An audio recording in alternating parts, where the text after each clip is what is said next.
Χτες παρουσιάσαμε αυτή την ιστορία που έγινε στο Ευπάλιο. Με την τρύπα των 12 μέτρων, την έρευνα για λίρες, όπως είπε ο άνθρωπος που την οργάνωσε και τη χρηματοδότησε, μια έρευνα αρκετά ακριβή, και μείναμε με τα ερωτήματα. Βρέθηκαν οι λίρες? Εκείνος που έψαχνε μας είπε όχι. Τον έχει συλλάβει η αστυνομία και κατηγορείται. Αφέθηκε βέβαια ελεύθερος. Ποιος οργάνωσε όλη αυτή την υπόθεση? Πόσο κόστισε? Ξέρουμε την αλήθεια ή όχι? Έψαχναν για λίρες ή έψαχναν για αρχαία?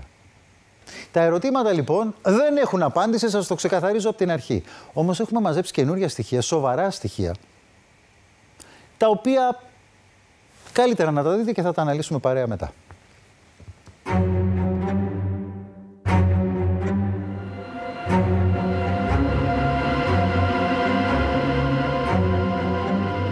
Ψάχνω να βρω κάτι. Λοιπόν, από τη στιγμή που δεν έχω φράγκα και μετά, όποτε είχα κάτι φράγκα, πλήρωνα τον άνθρωπο εκεί πέρα και να έρθει να με βοηθήσει. Ο άνθρωπος δεν ήξερε τι γινόταν.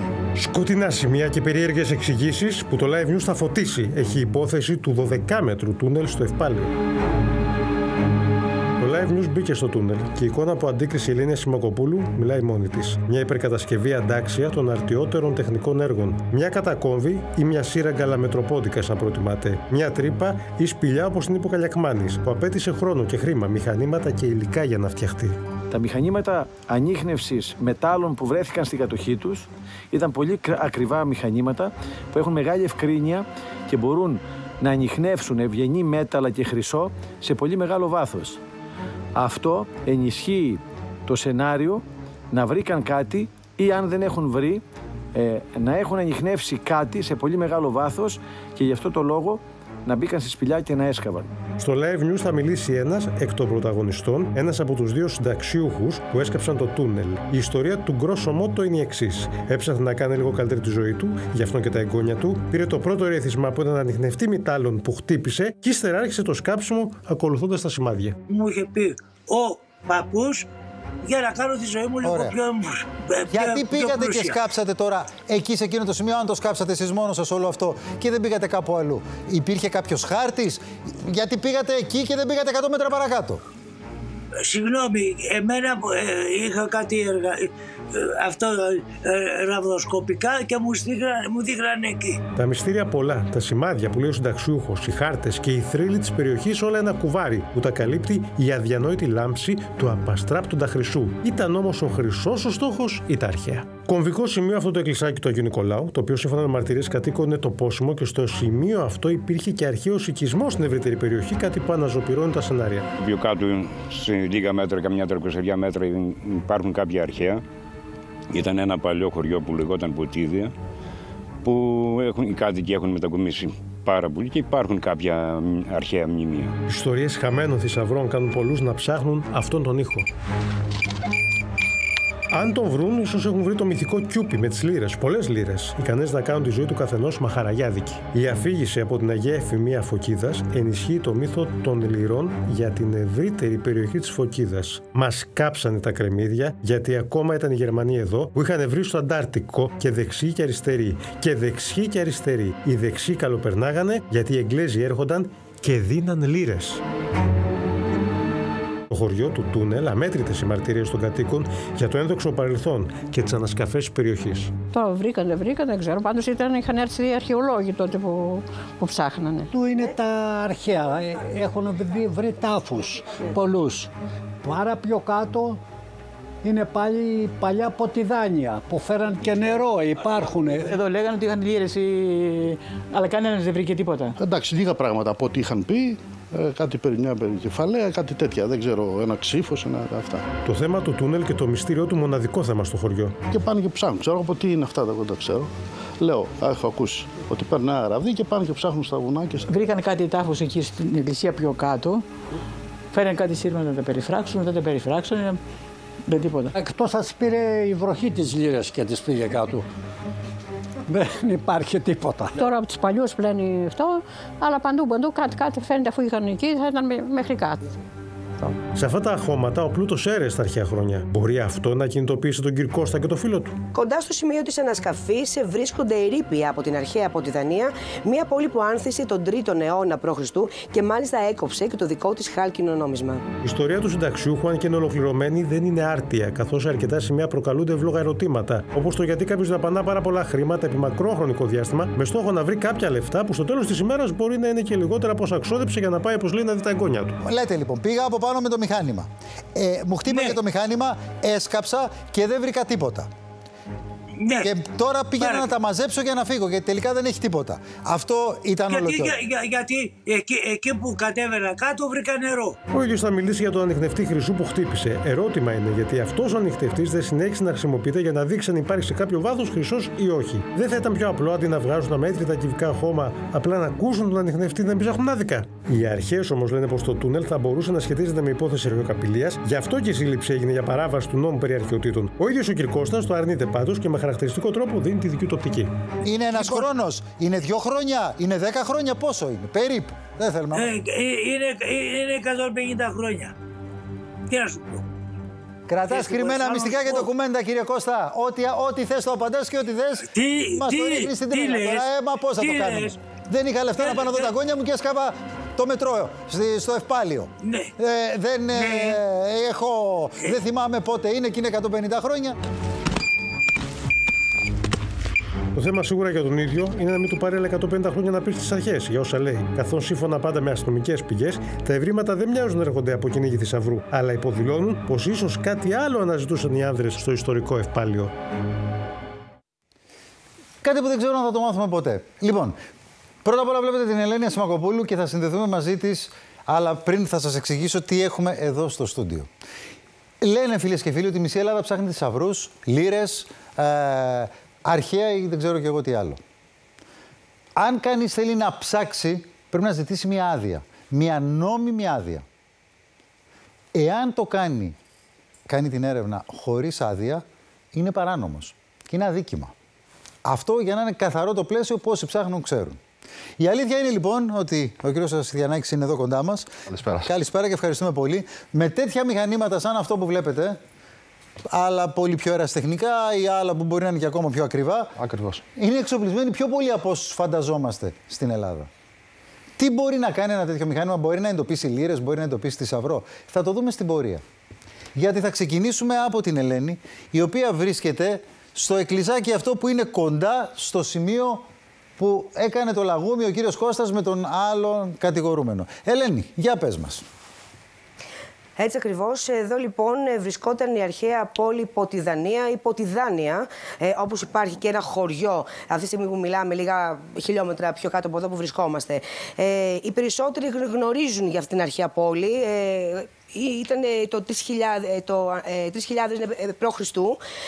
Και μάλιστα μας είπαν και όπως διαβάσαμε την ιστορία και τα όσα έχουν γίνει γνωστά από τους αρχαιολόγους, έκοβε χάλκινα νομίσματα τότε η πόλη. Δεν γνωρίζουν βέβαια ποια είναι η έκταση της πόλης που ήταν τότε εδώ. Πάντως όλοι γνωρίζουν, καθώς εδώ οι αρχαιολόγοι πριν αρκετά χρόνια είχαν βρεθεί στο σημείο, είχαν εντοπίσει ευρήματα αυτής της πόλης και κάποια ερείπια από την πόλη, και τα ερείπια αυτά, θέλω να σας πω, τα είχαν εντοπίσει και έφταναν στα 500 μέτρα που είμαστε εδώ. Είναι το σημείο όπου αυτοί οι δύο άνδρες έκαναν την ανασκαφή και εντοπίστηκαν και συνελήφθησαν από την αστυνομία. Πάμε λοιπόν στο πρώτο που είναι σημαντικό. Εντοπίζονται κάποια Υπάρχει ευρήματα. μια περιοχή, αυτή η περιοχή που έσκαβαν οι δύο άνδρες που συνελήφθησαν, η οποία είναι περιοχή αρχαιολογικού ενδιαφέροντος. Και είναι μια περιοχή που ήταν, θα το πω όσο πιο απλοϊκά μπορώ, ένα αρχαίο νομισματοκοπείο. Κόβαν νομίσματα εκεί, στην αρχαιότητα. Εδώ είναι ο Ιερός Ναός. Είναι αφιερωμένος στον Άγιο Νικόλαο. Ξέρουμε ότι πολλοί ναοί, ειδικά οι παλαιοχριστιανικοί ναοί των πρώτων χριστιανικών χρονών, χτίζονταν πάνω σε αρχαίους ναούς ή ρωμαϊκούς ναούς. Συνέβαινε κατά κόρον αυτό. Δεν ξέρουμε λοιπόν αν το εκκλησάκι αυτό έχει χτιστεί όντως σε ερείπια αρχαίου ναού. Μπορεί ναι, μπορεί και όχι. Δεν το γνωρίζουμε. Αυτό που γνωρίζουμε όμως είναι ότι στην περιοχή που έσκαβαν οι δύο έχουν εντοπιστεί αρχαία σημαντικής αξίας. Άρα καλές οι λύρες, οι αντάρτες, οι Γερμανοί, δεν ξέρω και εγώ τι άλλο. Αλλά στο βάθος της υπόθεσης μπορεί να υπάρχουν και αρχαία. Αν μου επιτρέπετε, θέλω να κάτσε, Ελένη, ένα λεπτό. Θέλω, Ελένη. Ήθελα από την αρχαιολογική. Ναι. Συγγνώμη, θέλω να πάμε στον κύριο Καλιακμάνη και θα τη δούμε την Ελένη αργότερα, γιατί ο κύριος Καλιακμάνης είναι στο αεροδρόμιο και θα επιβεβαστεί σε ένα αεροπλάνο, οπότε δεν έχει πολύ χρόνο. Κύριε Καλιακμάνη, θέλω να μας πείτε, γιατί σας είδαμε και πριν σε αυτά που δηλώσατε στην εκπομπή. Βρήκανε κάτι, εκτιμάτε ή όχι? Κοιτάξτε, πολύ σωστά το είπατε. Καταρχήν ότι μπορεί να μην πρόκειται για λύρες, αλλά για αρχαία. Αν δείτε τη διάταξη των βράχων στη Σπηλιά, εγώ επιμένω ότι είναι Σπηλιά και ότι εκεί δεν μπορούσε να σκάψει κάποιος στα βράχια, δεν το συζητάμε. Βρήκαν χώρο ανάμεσα στα βράχια και έσκαψαν στο πουθενά. Όχι, αυτό. Και το ενισχύει και κάτι άλλο αυτό. Μέσα στη Σπηλιά αυτή είχαν μια παγίδα για τρωκτικά. Τώρα, όταν κάποιος κάψει ένα τούνελ πριν 2-3 μήνες, δεν νομίζω ότι αυτό το τούνελ γίνεται κατοικία τρωκτικών τόσο γρήγορα. Ναι. Θέλει πολλά χρόνια. Είχε λοιπόν μέσα στη Σπηλιά λοιπόν υπήρχε μια παγίδα τρωκτικών που προφανώς περισσότερο πάντως, κύριε Καλιακμάνη, εμείς επειδή βλέπουμε και τα πλάνα, χτες το δείξατε με πάρα πολύ καθαρό τρόπο. Τα βράχια, όπως τα κατεβαίνει κανείς σε αυτή την τρύπα, φαίνονται να μην είναι πρόσφατα σκαμμένα ή χτυπημένα. Δεν είναι. Αυτό είναι παλιό πράγμα εκεί. Έτσι ακριβώς. Είναι σαν κάποιος να το υπέδειξε και να πήγαν και να σκάψανε ίσως πιο βαθιά. Εκεί πάμε. Δεν νομίζω ότι έσκαψαν από πάνω για να φτάσουν κάτω. Ήξεραν για το στήλο αυτό. Αν αληθεύει ότι πιο πάνω είναι ένα νεκροταφείο, οι αρχαίοι Έλληνες, οι πρόγονοί μας, δεν σκάβανε τόσο χαμηλά για να τοποθετήσουν έναν άνθρωπο που έχει για να θάψουν έναν άνθρωπο. Αυτό είναι το ένα. Και το δεύτερο είναι ότι τις λύρες τις θάβεις στα 2-3 μέτρα το πολύ. Όχι στα 12. Στα 12 αρχαία ψάχνεις. Έτσι ακριβώς. Εκτός, λέω, μπορεί να στάψαν κάποιον εκεί τόσο χαμηλά αν ήταν κάποιο σημαίνον πρόσωπο. Και ξέρετε, αν ήταν κάποιο σημαίνον πρόσωπο, ξέρετε πώς τους θάβαν οι αρχαίοι. Τους θάβανε μαζί με πολύτιμα πράγματα που είχε το σημαίνον πρόσωπο. Με κοσμήματα, με τώρα. Αν δεν έφτασαν ακριβώς εκεί που χτύπησε το μηχάνημα για να βρουν αυτό το οποίο έψαχναν, καταλαβαίνετε πολύ καλά ότι αυτό είναι ακόμα εκεί κάτω. Κατά τη γνώμη σας, βρήκαν κάτι ή δεν βρήκαν κάτι? Εγώ θεωρώ ότι βρήκαν κάτι που τους έδειξε ότι καλά σκάβουν. Κάτι βρήκαν που τους έδειξε ότι στο σωστό σημείο σκάβουν και κατόπιν έψαχναν να βρουν το πιο σημαντικό που ίσως το βρήκε το μηχάνημα, αυτό το μηχάνημα που είχαν, που το μηχάνημα ήταν ένα ακριβό μηχάνημα. Θα τα δούμε τώρα με τα μηχανήματα εδώ, θα τα αναλύσουμε. Να ρωτήσω ένα ακόμα. Είδατε εσείς κάποια σημάδια εκεί πάνω στα βράχια? Πολύ καλά. Ρωτάτε, πολύ καλή ερώτηση. Κοιτάξτε, είδα 2 βράχια που έχουν σκαλισμένα κάποια σημάδια που δεν δικαιολογούνται. Δηλαδή ένα χτύπημα πάνω σε ένα βράχο, ένα βαθύ χτύπημα, λες και έγινε με λωστό, που ένας λωστός δεν χτυπάει εύκολα ένα σημάδι στο βράχο. Μπορεί να είναι και παλαιότερο σημάδι. Αυτοί οι άνθρωποι που ψάχνουν, ξέρετε, ψάχνουν τα σημάδια. Ναι. Βρίσκουν σημάδια και κατόπιν, αφού βρουν τα σημάδια, ξέρουν ότι βρίσκονται στο σωστό τόπο. Και φυσικά με τη βοήθεια των ανιχνευτών ψάχνουν για μέταλλα και για προφανώς ευγενή μέταλλα, χρυσό ή ασήμι, ξέρω, πιο πολύ χρυσό θεωρώ, και εκεί που θα χτυπήσει ξέρουν πολλές φορές και σε ποιο βάθος βρίσκεται. Λοιπόν, κύριε Καλιακμάνη. Αν είναι στα 5 μέτρα, στα 10, στα 15, στα 20. Θα σας απελευθερώσουμε για να μην χάσετε και το αεροπλάνο. Και έχουμε τον κύριο Σιθιανάκη εδώ. Αυτό είναι ένα από τα μηχανήματα που χρησιμοποιούνται από όλους που ψάχνουν για θησαυρούς. Ναι, είναι ένας τοπικός ανιχνευτής. Είναι της επαγγελματικής κατηγορίας. Καταρχήν, το να το αγοράσει ένας ιδιώτης είναι νόμιμο? Ασφαλώς. Αν κάνει όλη την νόμιμη διαδικασία. Δεν χρειάζεται δηλαδή απλά να πας να πληρώσεις και να το πάρεις, πρέπει να το δηλώσεις κάπου. Όχι, έρχεται στο κατάστημα, αγοράζει το μηχάνημα. Εμείς του δίνουμε κάποια έγγραφα, τα οποία αυτά τα έγγραφα πρέπει να τα καταθέσει στο Υπουργείο Πολιτισμού με τα σηριακά του μηχανήματος της εταιρείας μας και τα δικά του στοιχεία, για να βγάλει την πρώτη άδεια που ονομάζεται άδεια κατοχής. Μάλιστα. Άρα αυτό όποιος το έχει πρέπει να είναι δηλωμένο και να γνωρίζει η ελληνική δημοκρατία ότι κάποιος έχει ένα τέτοιο μηχάνημα. Ότι περιλαμβάνει μπαταρίες και πλακέτες. Θέλω να δούμε τον ιδιοκτήτη του καταστήματος που πουλάει τέτοια μηχανήματα. Ο κύριος Πολατίδης είναι. Καλησπέρα, κύριε Πολατίδη. Καλησπέρα. Και ο κύριος Ασιστιανάκης που είναι εδώ είναι συνεργάτης του κυρίου Πολατίδη. Θα μου επιτρέψετε να ρωτήσω απλά και πράγματα έτσι που μπορεί να μοιάζουν αφελείς σε εσάς. Πρώτα απ' όλα, ένα τέτοιο μηχάνημα, από πόσο ξεκινάει οικονομικά για να το αγοράσει κανείς και μέχρι πού μπορεί να φτάσει? Τα μηχανήματα ξεκινάνε από 200 ευρώ και φτάνουν ως 7.500. Κάποια άλλα μηχανήματα που δεν είναι τόσο καλά και υπάρχουν μέσα στο διαδίκτυο από όλο τον κόσμο, αγοράζει ο κόσμος, μπορεί να δώσει και 20 και 30 χιλιάρια, το οποίο δεν κάνει τίποτα. Τα πιο πολλά μηχανήματα δεν μπορούν να βρουν τίποτα. Κάποια μηχανήματα που είναι εξειδικευμένα από μεγάλες εταιρείες, εκείνα μπορούν να βρουν αντικείμενα ως τα 3 μέτρα. Λοιπόν. Όταν λέμε αντικείμενα, για να καταλάβουμε, ναι. Μία λίρα θα μπορέσουν να του βρουν 40 πόντους. Αν είναι μία κάσα θα τη βρουν 2 μέτρα. Και άμα είναι κάτι πιο μεγάλο θα φτάσουμε στα 3-3,5 μέτρα. Πάντως πάνω από τα 3-3,5 μέτρα δεν μπορεί αυτό το μηχάνημα να διαβάσει, να εντοπίσει. Κανένα μηχάνημα σε όλο τον κόσμο δεν υπάρχει αυτή η τεχνολογία, η τεχνοδοσία και η κοινοτομία που πιστεύουν πάρα πολύ, που είναι αφελείς, ότι θα βρούνε θησαυρούς και διάφορα αντικείμενα από δορυφόρους, από μηχανήματα μεγάλης αξίας και πληρώνουν λεφτά. Έχει στηθεί ένα φαγοπότη. Ένα λεπτό, κύριε Πολατίδη, γιατί αυτά που μας λέτε είναι σοβαρά. Άρα όσοι ψάχνουν ξέρουν και έχουν πληρώσει πολλά λεφτά ότι ένα μηχάνημα τέτοιο, άντε μέχρι τα 2 μέτρα κάτι να σου γράψει, το πολύ στα 3. Ο κύριος Ασιτιανάκης έχει φέρει μαζί του κάποια νομίσματα. Έτσι. Να βοηθήσω εγώ. Αυτά τα δύο τι είναι? Είναι μια λίρα Αγγλίας. Πραγματική. Αληθινή, ναι. Κανονική. Ναι. Δεν πέτσινη. Ωραία, ναι. Και ένα παλιό ασημένιο ελληνικό νόμισμα. Ωραία. Αυτά λοιπόν είναι 2 νομίσματα. Δοκιμάσαμε λίγο τώρα να σας δείξουμε εδώ μέσα στο πλατό. Δεν είναι εύκολο. Το μηχάνημα χτυπάει πάρα πολύ για έναν απλό λόγο. Αυτό το μηχάνημα εντοπίζει μέταλλα. Έτσι. Εδώ που είμαστε, από κάτω μας, γιατί αυτό είναι ένα πάτωμα το οποίο ψηκώνεται, είναι γεμάτο καλώδια. Άρα είναι όχι μέταλλα, πιο πολλά δεν γίνεται. Είναι πάρα πολύ δύσκολο. Ας το δοκιμάσουμε όμως, να τα πετάξω κάπου κάτω, κάντε το εσείς. Ναι. Να τα βάλουμε κάπου εδώ. Ναι.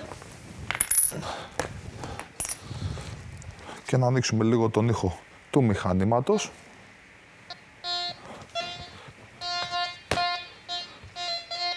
Μάλιστα. Όπως βλέπετε μπερδεύεται και με άλλα μέταλλα που έχει το πάτωμα. Χτυπάει πάντως. Εδώ είναι στο ασίμι, είναι λίγο πιο καθαρό το σήμα.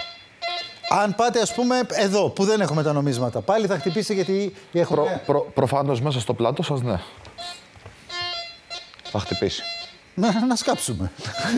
Να φωνάξουμε τον κύριο Κώστα να έρθει να πιάσει δουλειά. Μπορεί να βρούμε θησαυρό. Όλα αυτά, ξαναλέω... Κύριε Βαγγελάτε, μέσα τα κτίρια, τα κτίρια δουλεύουν σαν μαγνητική ομπρέλα. Στα κτίρια που έχουν μέταλλα, πολλοί πιστεύουν ότι μπαίνουν οι κλέφτες και μπορούν να πάνε να βρουν τις λίρες. Αυτό είναι ένα ψέμα. Εγώ έχω κάνει διατριβή στη ζωή μου 40 χρόνια με ανεγνευτές μετάλλων. Έχω ασχοληθεί, έχω κάνει δοκιμές, έχω δουλέψει ατελείωτες εργατικές ώρες. Θησαυρό έχετε βρει, κύριε Πολατίδη? Εγώ, αν σας πω ότι δεν βρήκα, θα είναι λάθος μου. Σε αυτός που βρίσκει ένα θησαυρό δεν βγαίνει να το πει. Δεν είναι κανένας αφελής τώρα άμα βρει ένα θησαυρό, όχι μόνο με... Έτσι όπως μου το λέτε τώρα, καταλαβαίνετε ότι σαν καχύποπτος που οφείλω να είμαι λόγω της δουλειάς μου, είναι σαν να μου λέτε ναι, έχω βρει θησαυρό. Αλλά δεν το λέω. Βλέπω πολύ διαβασμένο και πολύ ωραίο το θέμα. Το θέμα αυτό πρέπει να καταλάβει ο κόσμος. Να μην αγοράζει χάρτες. Πληρώνουν λεφτά. Όπως βλέπω και στην εκπομπή σας που είναι μια φοβερή εκπομπή. Γιατί αυτή χρειάζεται να τη δουν όλοι οι Έλληνες για να καταλάβουν μια αλήθεια. Εδώ που βλέπω εγώ τι έχει γίνει εκεί, αυτό ήταν ένα λαγούμι από τα αρχαία χρόνια που κατέβηκαν κάποιοι άλλοι και πήρε ο ο Μπάρμπας αυτός τι ήταν, για να κατέβει και αυτός να βρει κάτι άλλο ψάχνανε. Οι λίρες δεν μπαίνουν στα 12 μέτρα. Αρχαία ψάχνανε. Θα μπορούσε κανείς να πει, δεν θέλω να το πω κατηγορηματικά, γι' αυτό και ασχολούμαστε τόσο πολύ με την ιστορία, γιατί είναι σοβαρότατο θέμα. Για λίρες, έτσι όπως ήταν τα πράγματα εκεί, δεν ψάχνανε και δεν βρήκανε. Κοίταξε, έχουν σκάψει κατά καιρούς και 10 μέτρα και 27 για την Κοζάνη πείτε μας κύριε Πολατίδη. 27 μέτρα στην Κοζάνη, γιατί τα μηχανήματα αυτά παίρνουν έδειξη. Η γη είναι ένας ζωντανός οργανισμός και ό,τι μπαίνει μέσα θέλει να το χαλάσει. Μας συσσωρεύει ενέργειες. Και τα μηχανήματα που είδα που πιάσαν αυτά τα μηχανήματα δεν είναι καλά. Αυτά δεν μπορούν να βρούνε τίποτα που έχω δει εγώ στην οθόνη, αυτά που δείξατε οι κύριοι που ψάχνανε. Αυτά τα μηχανήματα όποιοι τα παίρνουν σκάβουν άδικα, χάνουν χρήματα. Αυτά εδώ είναι. Αυτά μας λέτε είναι της πλάκας. Άρα δεν ψάχνανε λίρες. Αυτά είναι αποστατικά μηχανήματα, τα οποία αυτά τα μηχανήματα έχουν μία έδειξη. Ποτέ κανένας δεν βρήκε ένα θησαυρό με αυτό. Μάλιστα. Λοιπόν, μένουμε σε αυτά και τι. Θα ευχαριστήσω και τον κύριο Πολατίδη. Μείνετε λίγο εδώ. Θέλω να δούμε τον Δημήτρη Σακά. Ο Δημήτρης έχει μία δήλωση του άλλου κατηγορούμενου. Θυμίζω ότι εκτός από τον κύριο Κώστα που μιλήσαμε μαζί του χτες και που μας έλεγε αυτό που μας έλεγε τέλος πάντων, υπάρχει ένας δεύτερος συλληφθής. Ο κύριος Κώστας, 72 ετών, λέει: μόνος μου το σκάψα το λαγούμι. Αντιλαμβάνεστε ότι όλοι από τον Καλιακμάνη μέχρι τους ανθρώπους που γνωρίζουν τη δουλειά λένε ότι δεν υπάρχει περίπτωση να τους κάψαν μόνοι τους. Έτοιμο ήταν το λαγούμι και κάποιος τους το έδειξε. Βρήκαμε τον άλλο, το δεύτερο κατηγορούμενο, τον εργάτη που κατά τον κύριο Κώστα έσκαβε το λαγούμι. Για πες μας, Δημήτρη. Σωστά, Νίκο. Ο 69χρονος άντρας που έσκαβε το λαγούμι μαζί με τον 74χρονο μας λέει ότι στην αρχή δεν είχε καθόλου εικόνα για το τι δουλειά πρόκειται να κάνει. Αυτός πήγαινε για ένα μεροκάματο και ο άντρας του είχε πει ότι θέλει να σκάψουν για να φτιάξει ένα πηγάδι και κάτι τέτοιο. Στην πορεία αφού αρχίσανε και σκάβανε και φτάσανε σε ένα πάρα πολύ μεγάλο βάθος, τον ρώτησε: μα γιατί σκάβουμε τόσο βαθιά? Και το απάντησε ότι ψάχνω αντάρτικες λίρες. Τότε ο άντρας είπε ότι δεν θέλει να συνεχίσει καθόλου τη δουλειά, άρχισε να μαζεύει εργαλεία, αλλά τότε έφτασε η αστυνομία και του συνέλαβαν. Εντάξει, αυτός λέει τη δική του εκδοχή προφανώς για να ελαφρύνει και τη θέση του να τον